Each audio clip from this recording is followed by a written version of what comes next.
This is He Knows His Sport, bringing you that heat and that fire. Hear me and hear me well. The first video, I'm going to be putting out 8 videos today. You know what I'm saying? It's going to be 5 boxing videos and 3 basketball videos. But the first video in the lineup, DuckTales, woo, DuckTales, woo, DuckTales, woo, Part 2, Vasiliy Lomachenko. So let this marinate in the corpus callosum and in the cerebellum.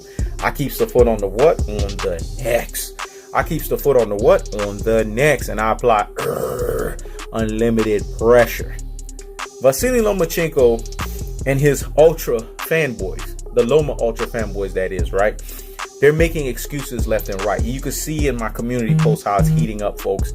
You can see how that community post is going way off the charts, right? And how I'm sitting here and I'm debunking the narrative that ultra fanboys, Loma ultra fanboys that is, right? They find ways to make excuses for this guy. His next opponent is George Kambosos Jr. Listen to this, man. George Kambosos Jr. That's no different than Terrence Bud Crawford fighting Green Mean Machine or Tyson Fury fighting Otto Wallen, right?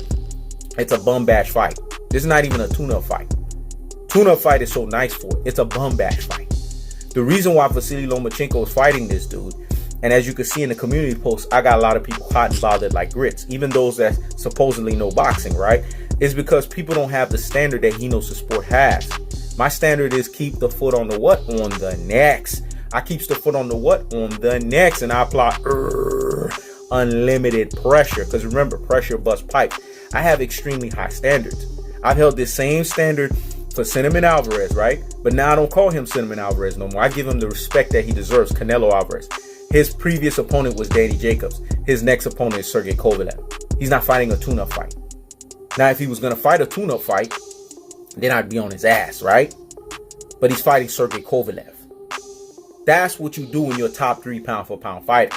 You fight either quality opponents like he did with Danny Jacobs, or you fight elite competition like he's doing with Sergey Kovalev. That's what you're supposed to do. This whole narrative of, oh, you know, top fighters, they get to have a tune-up fight in between fights. Who created this narrative? This is an unwritten rule that was created by ultra fanboys with ultra fanboy rhetoric. Let me say that again, because this needs to marinate in the corpus callosum and in the cerebellum. Hear me and hear me well. This narrative of fighters need to fight, tune-up fights, in between fights, it's an ultra fanboy narrative from ultra fanboys with the ultra fanboy rhetoric. It's a one-trick pony narrative. This is why I call them the anti-movement, right? The anti-unbiased and biased movement, the ants movement. They're ants to my Superman. Because remember, what does Superman do to ants? He stumps on their ass. Let me say it again. What does Superman do to ants? He stumps on their ass. So I'm stumping on their asses. Shout out to Fish Cat because he understands me. Just like Tom Ross does. They understand the magnitudes of what He Knows His Sport is doing. Fish Cat just sent me another message that was like, man, He Knows His Sport. You making waves in the YouTube world. I know I'm making waves. That's why I have real G's, super real G's, and the ultimate real G's out here in these boxing streets, right? The upper echelon of the YouTubers. That's why they're giving respect to He Knows His Sport. We're not talking about these low-level ants that have a few hundred subscribers that think they can bark up the tree. But like the tree, like Jay-Z said, the tree will what? It will fall on you. Let me say it again. That think they could bark up the tree. And like Jay-Z said, the tree will fall on you. Because I will fall on their ass. But I'm not going to give them a time a day. Because remember, all publicity is what? Good publicity. They could keep my name in their mouth. I'm not going to talk about them. Notice I don't even mention them by names. Because guess what? It doesn't help me to talk about an ant. Ants are meant to be stomped on. So why would I deal with ants? And these same ants, they are the most biased and filled with lies, folks. Folks know my name on YouTube, He Knows His Sport, bringing you that what, that heat and that fire reverberates. I'm 2-0 against guys that supposedly thought they were on my level. Everyone understands when you go up against He Knows His Sport, you're getting ethered and murked. Let me say it again. When you go up against He Knows His Sport, you're getting ethered and murked. Because my debate skills are flawless. I'm like Kobe Bryant on one-on-one. I'm undefeated. Because all I need is 1 millisecond of a hole to plug against your ass and it's over. So the ultra fanboys, you know what these bedbug haters are giving me? Because that's what they are. They're mad because I've knocked them down to their truest and their most properest levels.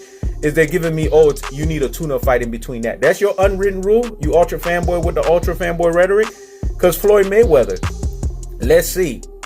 After he fought Miguel Cotto, then he fought Robert Guerrero. You know why he fought Robert Guerrero? It's because he came out of fucking jail. If he didn't come out of jail, he would have went straight to Canelo Alvarez after Miguel Cotto. But what happened after he fought Robert Guerrero? He fought Canelo Alvarez. And then what happened after Canelo Alvarez? He fought Marcos Maidana. Is that a tune-up? And then after Marcos Maidana, 2 times, who did he fight? Manny fucking Pacquiao, folks. So are those tune-ups? And he waited at the end to have his tune-up because he deserved that in who? Andre Berto. Did he sit there collectively and fight tune-ups after tune-ups? He didn't do that. Floyd Mayweather was my guy prior to Earl the True Spence. The Mayweather era is done. Now we're in the Spence era. Earl the True Spence, I would have held his ass accountable too. I have high standards. I always keep that same energy. That's the thing with He Knows the Sport. He's consistent and authentic as fuck. And the He Knows the Sport movement, the He Knows the Sport family, the He Knows the Sport lifestyle folks understand that. That's why they fucks with He Knows the Sport. The real G's, the super real G's, and the ultimate real G's out here in these boxing streets. How am I going to sit here and hold one person accountable and I'm not going to hold the other? Canelo Alvarez gets off the hook because Danny Jacobs, then Sergey Kovalev. Terrence Bud Crawford don't get off the hook because you fight a 5-year past his prime Amir Khan. And then prior to that, who do you fight? A Jose Benavidez, one-legged. And then prior to that, who do you fight?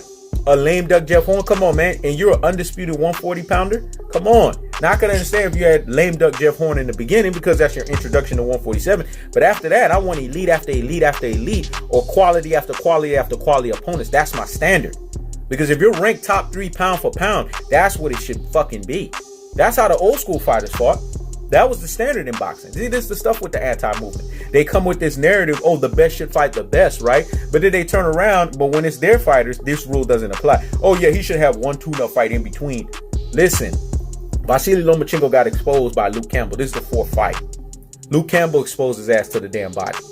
Linares beat his ass up, even though Linares lost that fight. Jose Pedraza gave him a beating, upstairs and downstairs. Orlando Salido beat the shit out of him and beat his ass. A guy that lost 12 fights prior to that fight, a flaming fucking alcoholic.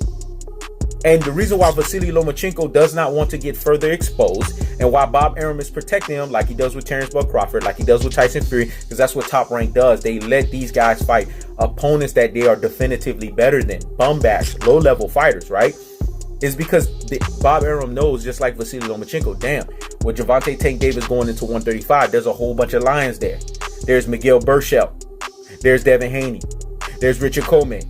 There's Teofimo Lopez. There's Devin Haney. Oh shit, 135 is loaded as fuck. So now, Vasiliy Lomachenko is supposed to, at this point, supposedly is number 1 pound for pound, right? He's supposed to be fighting quality opponent after quality opponent after quality opponent. But what does he do? Oh, I need a tune-up. Well, George Kambosos Jr. Who the fuck is that? Now, we know who the fuck he is as hardcore boxing fans. But is he on the level of a Vasiliy Lomachenko? Does he deserve the Vasiliy Lomachenko fight? Because I guarantee you, if Miguel Burchell knew that he was going to be in the Loma sweepstakes, he wouldn't be fighting Sosa in November. Devin Haney, if he was in the Loma sweepstakes, he would have stopped the fight that he had to make sure he fight Loma next. But Loma got exposed by Luke Campbell. This is the truest and the most properest levels. His ego is bruised, and he needs that confidence. So he needs that, let me build up my bruised ego confidence. Let me duck real quick so that I can regain myself. So he's giving himself this ducking moment and this ducking opportunity. This is why I say DuckTales, woo, DuckTales, woo, DuckTales, woo. That's what he's doing. He's ducktailing the situation.